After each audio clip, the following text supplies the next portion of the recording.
এখন শুনবেন আজকের গুরুত্বপূর্ণ খবরের শিরোনাম।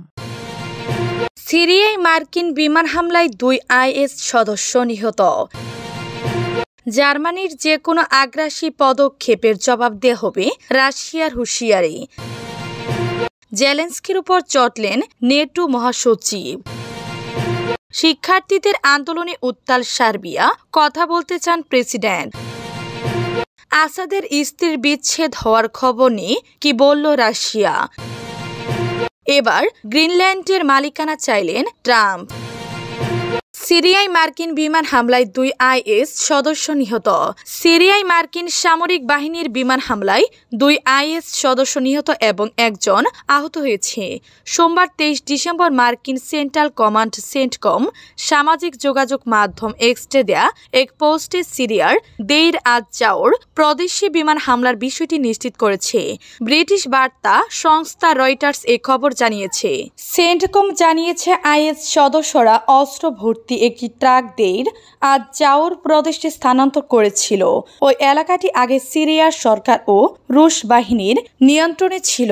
এ সময় তাদের লক্ষ্য করে বিমান হামলা চালানো হয়। এর আগে CENTCOM commander general Michael Erik Kurilla এক বিবৃতিতে বলেছিলেন, আইএস সিরিয়ার বিভিন্ন বন্দিশালায় আটক থাকা 8,000-এর বেশি সদস্যকে মুক্ত করার চেষ্টা চালাচ্ছে। এর কারণে সিরিয়ায় মার্কিন হামলা বেড়েছে। বর্তমানে সিরিয়ায় মার্কিন সেনার মোতায়েনও বাড়ানো হয়েছে। মার্কিন কর্তৃপক্ষ জানিয়েছে, আসাদ সরকারের পতনের আগে সিরিয়ায় প্রায় 900 সেনা অবস্থান করছিল। পরে তাদের সঙ্গে আরও 1100 সেনাকে স্বল্প মেয়াদে মোতায়েন করা হয়েছে।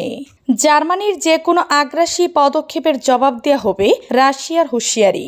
বার্লিনের যে কোনো আগ্রাসী পদক্ষেপের জবাব দেওয়া হবে বলে হুঁশিয়ারি দিয়েছে মস্কো। জার্মানিতে রাশিয়ার রাষ্ট্রদূত সের্গেই নেচায়েভ তাসকে দেয়া সাক্ষাৎকার বলেছেন, রাশিয়া বার্লিনকে পরিষ্কার জানিয়ে দিয়েছে, শত্রুতামূলক কোনো পদক্ষেপের জবাব বিনা জবাবে থাকবে না। সম্প্রতি ইউক্রেনকে টরাস ক্রুজ ক্ষেপণাস্ত্র সরবরাহ নিয়ে বেশ আলোচনা হয় জার্মান সরকারে। সেই সঙ্গে জার্মানিতে মার্কিন মধ্যম ও স্বল্প পাল্লার ক্ষেপণাস্ত্র মোতায়েনের পরিকল্পনা করা হয়। এই দুটো বিষয়কে উদ্বেগজনক উল্লেখ করে নতুন হুঁশিয়ারি দিল রাশিয়া। সের্গেই নেচায়েভ বলেন, সবচেয়ে উৎসাহী রুশরাও কঠোর রাশিয়া বিরোধী স্বীকার করেছে, এমন কোনো অশৌলিক অস্ত্র নেই যা যুদ্ধক্ষেত্রের পরিস্থিতি পরিবর্তন করতে পারে না, এমনকি টরাস ক্ষেপণাস্ত্রগুলো। তিনি বার্লিনকে স্মরণ করিয়ে দিয়েছেন, চ্যান্সেলর ওলাফ শোলজ কিয়েভ সরকারকে এই যুদ্ধ ব্যবস্থা সরবরাহের ধারণা প্রত্যাখ্যান করেছিলেন, কারণ এই জাতীয় পদক্ষেপের অর্থ হল সংঘাতে জার্মানি সরাসরি জড়িত থাকা। রাষ্ট্রদূত বলেন, আমরা জার্মানির অভ্যন্তরীণ এই বিতর্ককে নির্বাচনে জড়াচ্ছি না, আমরা প্রাক নির্বাচনী আলোচনায় নিজেদের জড়িত করি না। তবে আমরা জোর দিয়ে বলছি, রাশিয়ার প্রতি বার্লিনের যে কোনো আগ্রাসী পদক্ষেপ বিনা জবাবে যাবে না। আমার দৃঢ় বিশ্বাস জার্মানরা এটা বুঝতে পারবে। জেলেনস্কির উপর চটলেন নেটো মহাসচিব। সলোৎসকে নিয়ে ইউক্রেনের প্রেসিডেন্ট ভ্লাদিমির জেলেনস্কির সমালোচনার বিষয়ে চটেছেন নেটো মহাসচিব মার্ক রুট। সোমবার 23 ডিসেম্বর নেটো প্রধান বলেন, আমি প্রায়ই জেলেনস্কিকে বলেছি তার উচিত ওলাফ শলৎসের সমালোচনা করা বন্ধ করো। আমি মনে করি এটি অন্যায়। গত মাসে জেলেনস্কি রাশিয়ার প্রেসিডেন্ট ভ্লাদিমির পুতিনের সঙ্গে টেলিফোনে কথোপকথনের জন্য জার্মান চ্যান্সেলরের তীব্র সমালোচনা করেন। তিনি অভিযোগ করেন, এই ফোন আলাপ মস্কোকে কূটনৈতিকভাবে বিচ্ছিন্ন করার প্রচেষ্টাকে দুর্বল করেছে। এর আগেও কিয়েভকে জার্মান তৈরি টরাস ক্রুজ ক্ষেপণাস্ত্র সরবরাহ করতে অস্বীকার করায় শোলজের সমালোচনা করেছিলেন জেলেনস্কি।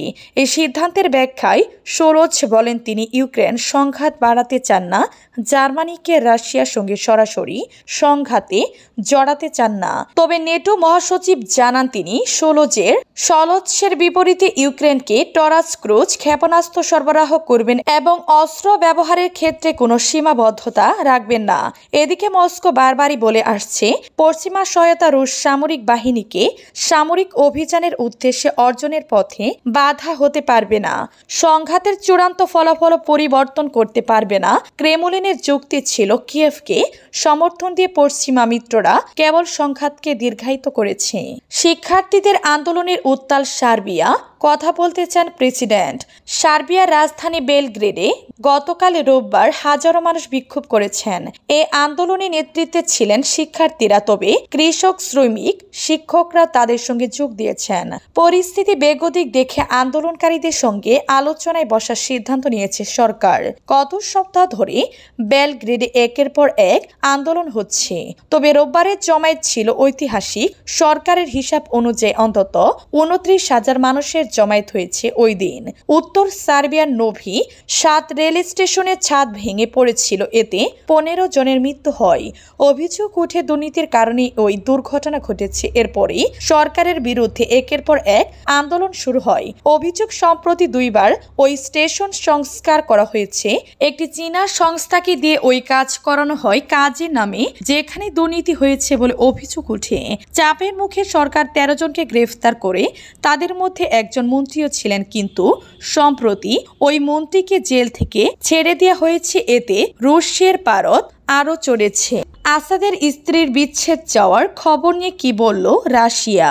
সিরিয়ার ক্ষমতাচ্যুত প্রেসিডেন্ট বাশার আল আসাদের স্ত্রী বিচ্ছেদ চেয়েছেন। গণমাধ্যমে প্রচারিত এমন খবর নিয়ে কথা বলেছে ক্রেমলিন। এ নিয়ে প্রশ্নের জবাবে ক্রেমলিনের মুখপাত্র জানিয়ে দিয়েছেন, এ খবরের সত্যতা নেই। গতকাল সোমবার তুরস্ক সহ বিভিন্ন দেশের গণমাধ্যমে প্রচারিত খবরে বলা হয়, আসমা আল আসাদ তার স্বামীর সঙ্গে বিচ্ছেদ চান। তিনি রাশিয়া ছেড়ে যাচ্ছেন। সিরিয়া থেকে পালিয়ে সন্তান সহ এই দম্পতি এখন রাশিয়ার মস্কোয় রাজনৈতিক আশ্রয়ে রয়েছেন। 8 ডিসেম্বর দামেস্কে বিদ্রোহীদের হাতে বাশার আল আসাদের টানা 24 বছরের শাসনামলের পতন হয়। তিনি মস্কোয় পালিয়ে যান। আগে থেকেই সন্তানের নিয়ে মস্কোয় ছিলেন আসমা। বাবা আর ছেলে মেয়ে আল আসাদ পরিবার টানা 53 বছর ধরে সিরিয়া শাসন করছে। রোববার তুরস্কের বিভিন্ন গণমাধ্যমে মস্কোয় নানা বিধি নিষেধের বেড়া জালে বাশার আল আসাদকে থাকতে হচ্ছে বলেও খবর প্রকাশ হয়। সিরিয়ার সাবেক ফার্স্ট লেডি আসমা মস্কো ছেড়ে যুক্তরাজ্যের লন্ডনে ফিরতে চান বলেও জানান। গতকাল এক সংবাদ সম্মেলনে সাংবাদিকদের ক্রেমলিনের মুখপাত্র দিমিত্রি পেসকোভের কাছে এ বিষয়ে জানতে চান। জবাবে পেসকোভ বলেন, না, বাস্তবতার সঙ্গে এমন মিলে না। বাশার আল আসাদের চলাফেরা মস্কোয় সীমাবদ্ধ রাখা হয়েছে এবং তার সম্পদ বাজেয়াপ্ত করা হয়েছে, এমন খবরও নাকচ করে দিয়েছেন দিমিত্রি পেসকোভ। এবার গ্রিনল্যান্ডের মালিকানা চাইলেন ট্রাম্প। 600 বছরেরও বেশি সময় ধরে ডেনমার্কের অংশ হয়ে থাকা বিশাল আর্কটিক দ্বীপ গ্রিনল্যান্ডের মালিকানা ও নিয়ন্ত্রণ নিয়ে বিস্ফোরক মন্তব্য করেছেন যুক্তরাষ্ট্রের নবনির্বাচিত প্রেসিডেন্ট ডোনাল্ড ট্রাম্প। তিনি গ্রিনল্যান্ডের মালিকানা ও নিয়ন্ত্রণ প্রয়োজন বলে মন্তব্য করেছেন।